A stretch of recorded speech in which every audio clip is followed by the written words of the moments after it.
The Calgary Flames, starting on about Tuesday of last week, it felt like we're very close to moving Rasmus Andersson.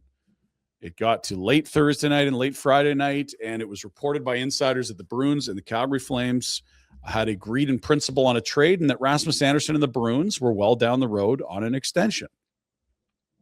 Sunday morning, Rasmus Andersson woke up, told the Flames there would be no extension.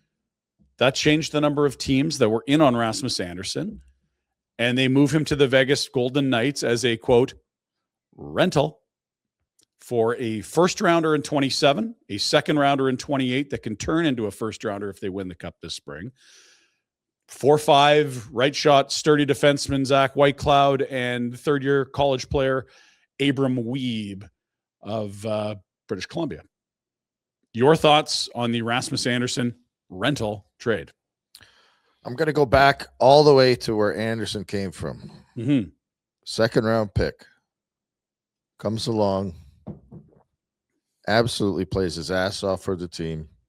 He's on a team-friendly deal forever, it felt like. Yeah. Maybe the most value contract in the history of the Flames. Certainly the most out of entry level that Tree signed. Yeah. You move them for pieces, and use your pick wisely, and then it'll be fine. What I'm getting at is that if you look at Rasmus Andersson as a Calgary Flame, it was damn fine. Really good player. Really good. The Good organization Flame did well in picking him. He did well in playing for them. He did well in being a good Flame and ambassador of what the Flames represent. And they got assets in return for him. Was it as good as we wanted? No. I'm being level-headed about it. The Rasmus Andersson Calgary Flames career was a banana split without the cherry on top. Sure. You know what I mean? Like, it was real good. When you look at it as a whole, pretty good. Unreal. Second rounder to have that kind of a career, that's 100%. already just crushing the odds. That's very unlikely outcome. And then at the end of a team-friendly deal where you've got him less than he's market value for probably 5 of the 6 years, you get to move him for another pile of future assets. Yeah. I think this is a great haul for a rental, but I think we all know he's going to sign in Vegas. He's signing in Vegas 100%. Like when you looked at Noah Hannafin, they got a first in like 2 or 3 years, and a guy that was 26 that you're like, maybe he figures it out at the NHL level. Hannafin was quite a bit younger than Rasmus is now. I'm not saying they're the exact same, but here they get a first and a second that can turn into a first, and a guy that's a much better player than Daniil Miramanov. He's a 4-5 on a cup contending team. He's playing almost 19 minutes a night for Vegas. And you get a prospect who's like, okay, like that's a nice return for a rental. Yep. But the challenge is this isn't a bleeping rental. You know that Vegas was the preferred destination. And for whatever reason, Rasmus Andersson, who was apparently incredibly close to signing an extension with the Bruins, woke up Sunday and said, nah, no extension in place. Move me as a rental. And I wonder, like, love Iggy. He kind of got them at the end with, I actually won't go to Boston, even though I said I'd go to Boston. Did Rasmus just do the same here? Yes. And how do we feel about that? I don't like it. I mean, I don't like it. And that's why I'm trying to calm myself, because I think Rasmus screwed us. That's the problem, is that it's his right. He can do whatever he wants. So to say he screwed us, we would have got a better deal from the Kings in the summer and the Bruins right now. Yep, no question, because they're buying. Now you backed yourself into that corner. Yeah. Now Anderson's play last year backed Craig into a bit of a corner. Their approach to things backs them into a corner. Is it the worst thing in the world? No. Is it all that you want? No.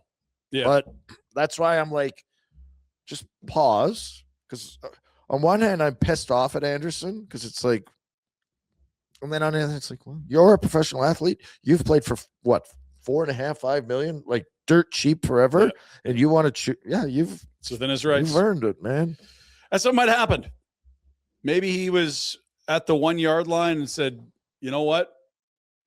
I'm allergic to ocean water. I can't be that close to the ocean. I've got to be in, like, I don't know. If you want to play the Vegas' tampering card, like, that's certainly 100%. Vegas is tampering without tampering. Exactly. They're just, this is how they do business. Yeah, they're the hot broad that walks through the bar. It's like, I'm not flirting. I'm not just flirting. How I roll. Right? Like, I'm just hanging out here. Yeah. Why are you standing? I'm just here. What do you mean? What? Why are you looking at me? I'm just here. And the hot girl at the bar gets to go home with whoever they want. That's Vegas right now. They're picking. That's how it works. It is tough to think of an interaction where the Vegas Golden Knights didn't get exactly what they want. Because here's the thing. You can squint and say, okay, this is a decent return for Craig. And I think it is, given that there's no contract. And given, like, look, they gave up Chris Tanev for a second. This is like worlds better than a second.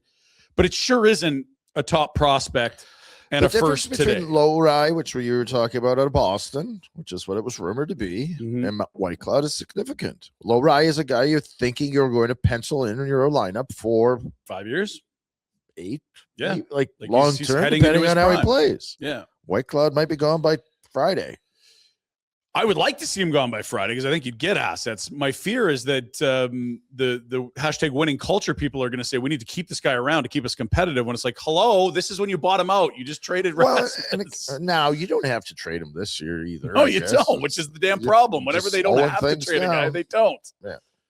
But like you've got 5 right shot defensemen. You move Rasmus. You're like, all right, now there's going to be more playing time for Brstevich and Prega. Like, no, we still got 5 righties. Like, what? How are you going to get this guy into the lineup?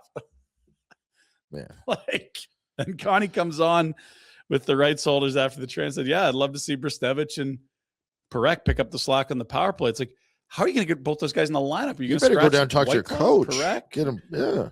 Now, maybe you slide Weegar to the left side, but like, it's just, I think if you want to maximize the asset management game, like the return, you flip Whitecloud before the deadline. But I could just see these guys being like, what do you mean? He's got term left. Like they keep walking cheap on as chips. I'm going to put my foot into the bear trap again. Oh, I didn't expect that. Wow. That's what I'm actually wondering if like Tree and Toronto and Craig and all this stuff, it's like,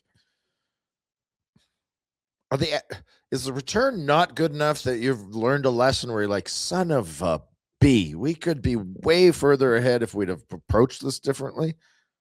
The best part of this deal isn't any of the assets they got back. It's that in theory, their own pick's going to get right up into the top 3. Yeah, you're trying. And if you keep Whitecloud around, that sort of takes away that upside a bit, if you know what I mean. I don't know. Top 5. I'm thinking top 5 pick this year is what the Flames are destined for. I think there's other teams that are throwing in the towel just as good St. as the Louis and Vancouver look awful. It's and you know when you look at that stupid lottery. If you finish 5th last or 3rd, what the hell's the difference? 2%, 3%? Yeah. You're going to need some ball luck more, no matter where you finish. Like we watched Detroit finish dead last and pick 4th. Like crazy things happen. So it's hard to, but I don't know what I honestly, like I said, when I look at it as a whole, because I think Andersson was even used as a pick from a trade for Sven Berchi. That's a hell of a run, right? Yeah. Like But when you look at it the other side, you're like, we could have had better and more. I couldn't help but think about, the quotes we heard all summer that like Rasmus wasn't going to handcuff this team. He wasn't going to say he was going to only go to one spot. And he didn't. Yes, but he basically said, I'm not going to extend. I'm not going to handcuff trade this team, me anywhere as a rental. Except where I want. They could trade him anywhere except 6 spots on his no trade. But the best package for a rental was Vegas because they know it's not a rental. They're like, look, if we pay rental prices, we think we got a 99 out of 100 chance of re-signing this guy. Yeah. Like, our deal wasn't as good as Boston with an extension. We don't need an extension. We're bleeping Vegas. We're the hottest chick at the bar. What's he going to do? Say no to us? Yeah. And, they've seen, like I briefly mentioned it and then forgot to finish the point. If you're the Vegas Golden Knights, you get the Flames to eat half of a guy that's probably already only making half of what he's worth. Oh, he's. And you get your first round or top 10 protected next year, which is insane. That's the one I didn't like, but I don't think they're going It's not going to anyway. And it's and like I think the Flames did them. I look at it differently. And maybe you're saying the same thing. I actually think the Flames did the right thing by eating half.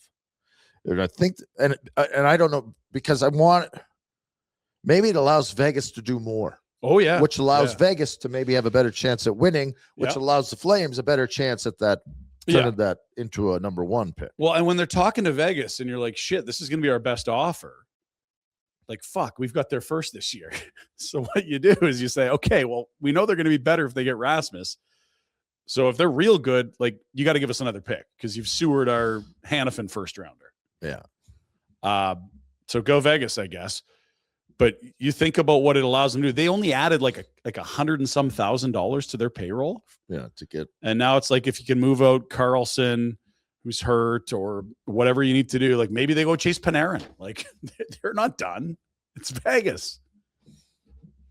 But like how easy is it for Vegas? It's an A+ deal. It can't go wrong.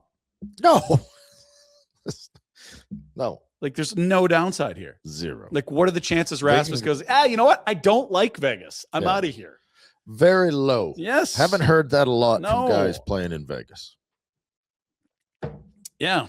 What's the chance that me, this underwear model, saunters into this pub off the side of the highway and can't find conversation? You know, it's like it's the Dumb and Dumber Hawaiian Tropic. We're looking for some oil guys. Yeah. Like, you'd have to be the biggest moron in the world to screw this one up. Yeah. I don't know. So are we giving Craig shit? Or are we giving him? You can't give Craig shit. High five. Here's the problem. If you're going to do this when guys are in the last year of their deal, the agent and the player are going to run your show. Because it's going to be contingent upon extensions and where they want to play. If you don't want players and agents to run your show, trade them before their last year. Which is fine if you're in a position where you know what your team is or accepting of what your team is, which the Flames weren't and aren't traditionally. I look back at last year as a massive failure, and I know how close they were to making the playoffs, and you're proud of that group, but their own pick was top 10 protected. They could have given the 32nd overall pick to the Montreal Canadiens in that trade for Monahan. And instead it was pick number 18. You could have had like Ben Kindle and Cole Reshny on your team right now. And instead you gave one pick away to Montreal so you could just miss the playoffs, not make any money, worsen your draft pick. It's peak pain. And if you traded Rasmus last year and you got a little more aggressive on stripping things back and you played the piss out of the kids rather than pretending this winning culture thing is tangible or it makes money, you'd be in a way better spot in this rebuild to be 2 years shorter. If you had Ben Kindle playing right now and Cole Reshny, or at least, I mean, I don't know what they're going to draft. It's just more assets. They liked him, but it's like, do you want 2 picks in the top 18 or do you want to give away one in the top 18 and pick at 32? And you could have moved Rasmus wherever you wanted outside of his 6-team no trade. And I think Connie would have been open to that. But I just don't think that philosophically this organization really understands that they're making this longer and harder and they're losing more money long-term by slow playing a rebuild. You're still rebuilding. You're just doing it in slow motion. We're speculating. Did Rasmus play so poorly last year that his stock was that much less and he played so well this year that maybe they recouped some of it? Maybe. Potentially, but the Brandon Carlo, who's a much inferior player, got a first and a prospect. And really, again, the most valuable thing is what it does to your own draft pick. If you could have got that into the top 10, you keep it. Yes, instead, you gave it to Montreal. Yeah, way to go. Congrats, you missed the playoffs. And again, I'd love to see them flip White Cloud. What's my fear? Don Maloney talks about how this guy's a winner and this guy's a culture guy. And this guy's going to keep us competitive. That's my fear. I know it would be your fear. I don't think so. I don't. I'm hopeful that they do it as well. I think they will, and I think that's why was part of the deal. And I think that there has to be recognition down at the Dome. They're going, well, they've got a 29-year-old veteran Stanley Cup 2 years left, low money. 2 years, low money. We got to get him.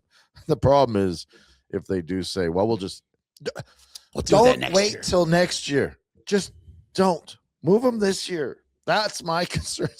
It's 2 years after this one. We can move them in 2 years, and then the player and the agent will run the negotiations again. Good work, everyone.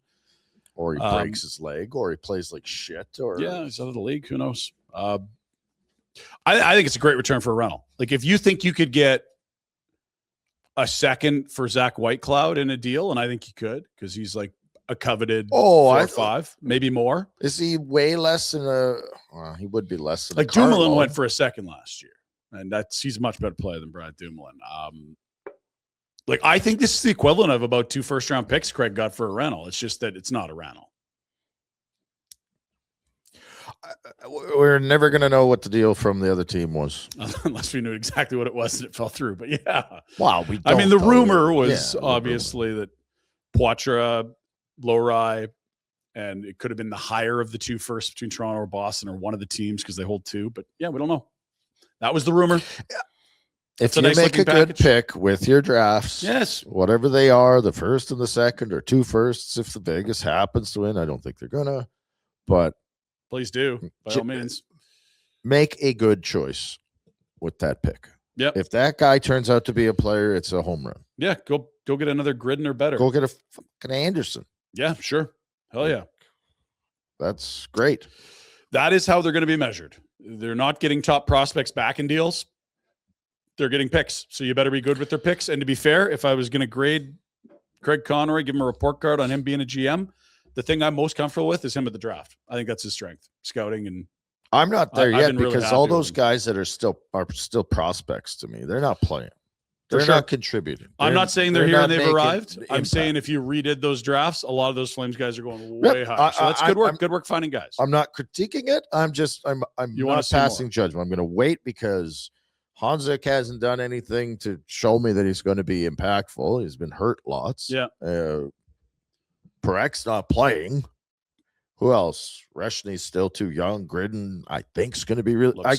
You got to play. Low. Basha been hurt. Wait and see. Battaglia scoring a ton, but he's in the O. Muse broke a leg. He's at college. Yeah. Like there's all these guys. We'll wait and see how good they are. But I like that they've got lots of guys. I like that they've got lots of guys. I'm like, if you were with Carolina, they'd have lots of guys too. Yeah. Everyone's got lots of guys, and it's the guys that come in and make an impact that matter. Mm-hmm. Yeah, that's fair. And it's still a system lacking a star. There's a lot of like solid player ceilings, but not a lot of like, oh yeah, this guy's gonna win a trophy one day. Mm-hmm. None of those guys. Hey buddies, thanks for watching. We appreciate it. Also, if you could throw in a like and subscribe, it does help us out with what it is we are doing. And check out more at flamesnation.ca.